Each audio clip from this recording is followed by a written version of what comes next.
શ્રેષ્ઠ શિક્ષકને શોધવા માટે જિલ્લા શિક્ષણાધિકારીની ટીમ જે છે તે ગામની શાળાએ પહોંચી, પરંતુ વિદ્યાર્થીએ ત્યાં પહોંચતાની સાથે જ એક શિક્ષિકાની પોલ ખોલી નાખી।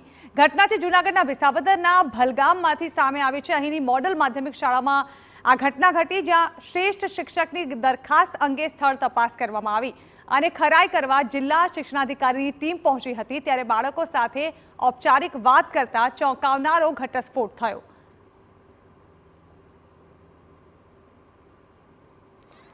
औपचारिक बाळको साथे वात करता एवं जाणवा मळ्युं के एमना जे वोकेशनल ट्रेनर छे ब्यूटी वेलनेस ट्रेडना ए नथी आवता, एमणे पीरियड नथी लीधा।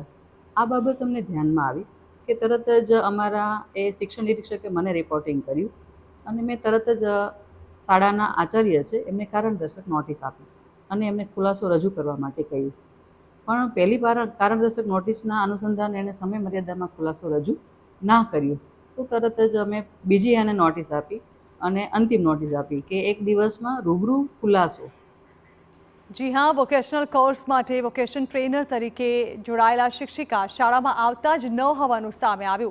शिक्षण निरीक्षक द्वारा तात्कालिक जिल्ला शिक्षणाधिकारीने आ अंगे जाण कराई अने शाळाना आचार्य पासे खुलासो मंगायो हतो।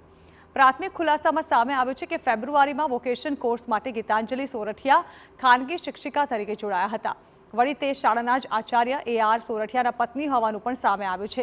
વિગતો ચકાસતા શિક્ષિકાની ઓનલાઈન તો હાજરી બોલી રહી છે, પરંતુ ઓફલાઈન તે હાજર ન હોવાનું સામે આવતા કડક પગલાં લેવા તાકીદ કરાઈ છે।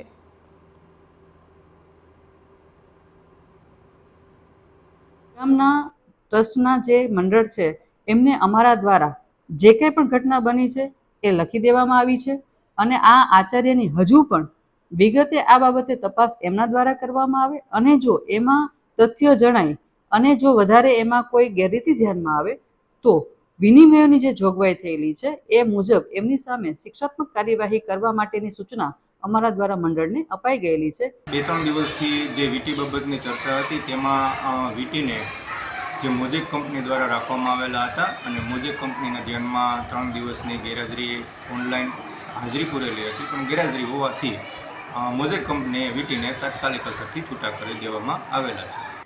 તો દાવો કરાઈ રહ્યો છે કે શિક્ષિકા જૂન મહિનાથી તો રજા પર જ છે અને તેનો પગાર પણ તેમને નથી ચૂકવાયો, પરંતુ ઓનલાઈન બોલતી હાજરી અને ઓફલાઈન ગેરહાજરી અનેક સવાલો ઊભા કરી રહી છે કે આવી લાલિયાવાડી કેટલી શાળાઓમાં ચાલતી હશે।